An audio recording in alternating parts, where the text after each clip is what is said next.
Dans les rues de Londres, difficile de les rater. Les joueurs de rue font partie de l'ADN de la capitale britannique, mais avec la disparition progressive de la petite monnaie au profit du tout carte bleue, ils ont dû s'adapter. Désormais, les passants peuvent donner à cette jeune artiste grâce à ce petit boîtier. Les paiements sans contact représentent près de 10% de ses revenus. Les choses changent à Londres et les gens utilisent leur carte de crédit pour tout. Alors même si chanter dans la rue est souvent associé à l'image de ces petites pièces jetées dans un étui à guitare, cela risque de tuer notre activité si les gens n'ont plus de monnaie à donner pour nous soutenir. Dans cette petite église du sud de Londres, on teste également les donations par carte bleue.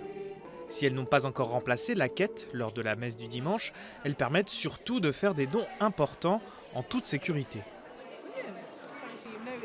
C'est plus rassurant, vous êtes sûr que l'argent va directement dans le compte en banque. Personne ne peut le prendre, c'est mieux que de la monnaie. Mais le sans-contact généralisé ne séduit pas tout le monde.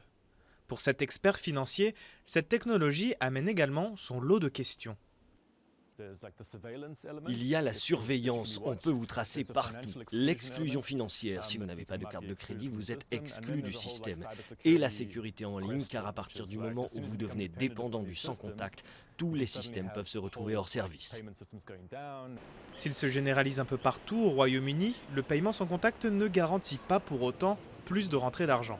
Cette association caritative, par exemple, a installé une borne devant ses locaux, mais en l'espace d'un après-midi, aucun donateur n'est venu y déposer sa carte.